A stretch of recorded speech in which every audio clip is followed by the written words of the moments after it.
Welcome to news 9 TV. Today's bulletin. గత IPL season లో HCA తమను సహజ న్యాయం వలె వివరణకు అవకాశం ఇవ్వకుండా నిషేధించిందని, ఎటువంటి షోకాజ్ నోటు పంపలేదని ఆటగాళ్లు పేర్కొన్నారు. ఏప్రిల్ 27న రాజ్యోత్సవ వేడుక సభలో పార్టీ కార్యకర్తలు పెద్ద సంఖ్యలో పాల్గొని విజయవంతం చేయాలని బీఆర్ఎస్ నాయకుడు మాజీ ఎమ్మెల్యే సుంకె రవిశంకర్ కోరారు.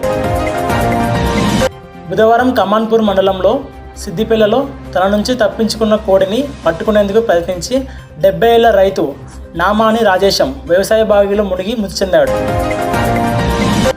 సాయి సుదర్శన్ అద్భుతమైన ఆదర్శించడంతో పాటు సమిష్టి బౌలింగ్ కృషితో బుధవారం ఇక్కడ జరిగిన ఐపీఎల్ మ్యాచ్లో గుజరాత్ టైటాన్స్ రాజస్థాన్పై 58 పరుగుల తేడాతో ఘన విజయం సాధించింది. సుదర్శన్ 53 బంతుల్లో 82 పరుగులు చేసి ఆ సాయంత్రం అందరినీ అలరించాడు. జోస్ బట్లర్ 36, షారుఖ్ ఖాన్ 36, రాహుల్ తెవాటియా 24 అద్భుతమైన ఆటతీరుతో జీటీని 217 పరుగులకు చేర్చారు. రంగారెడ్డి జిల్లా నాగారం మండలంలో సర్వే నెంబర్ 181 మరియు 182లోని 103 ఎకరాల అక్రమ లావాదేవీని 2 న్యాయమూర్తుల ధర్మాసనం విచారిస్తోంది. ఆంధ్రప్రదేశ్ ఉప ముఖ్యమంత్రి పవన్ కళ్యాణ్ తన చిన్న కుమారుడు మార్క్ శంకర్ను సింగ్ ఆసుపత్రిలో కలిశారు. ఆగ్నేయాసియా దేశంలో ఒక పాఠశాలలో జరిగిన అగ్ని ప్రమాదంలో పొగ పీల్చడం వల్ల కాలిన గాయం మరియు ఊపిరితిత్తుల సమస్యతో అతను చికిత్స పొందుతున్నాడని జనసేన పార్టీ వర్గాలు తెలిపాయి.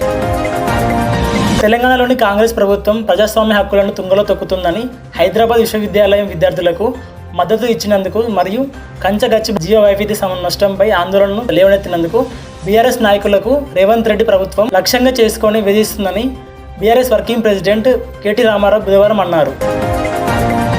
గత 2 రోజుల్లో ఫ్యానిమ్మే దాదాపు 700 మంది ఉద్యోగులకు తొలగించక కార్పొరేట్ గ్రాంట్ కార్యక్రమాల దుర్వినియోగానికి సంబంధించిన నైతిక ఉల్లంఘనల కారణంగా వారిలో అనేక మంది తెలుగువారు సహా దాదాపు 200 మంది ఉద్యోగాలు కోల్పోయాయని తెలుపుతున్నారు. ఆంధ్రప్రదేశ్లోని శ్రీకాకుళం జిల్లాలోని పలాస సమీపంలో మంగళవారం Secunderabad Howrah Falaknuma super fast express compartment ఊహించని విధంగా విడిపోవడంతో పెద్ద ప్రమాదం తుట్టలు తప్పింది. బుధవారం ఇక్కడ జరిగే ఐపీఎల్ మ్యాచ్లో నిర్భయమైన రాయల్ ఛాలెంజర్స్ బెంగళూరు మరియు ఢిల్లీ క్యాపిటల్స్ తలపడనున్నాయి. ఆసక్తికరమైన పోరు జరగనుంది. ఈ మ్యాచ్ ఫలితం ఆసక్తికరమైన వ్యక్తిగత మ్యాచ్ల ద్వారా నిర్ణయించబడుతుంది. Thanks for watching news 9 TV.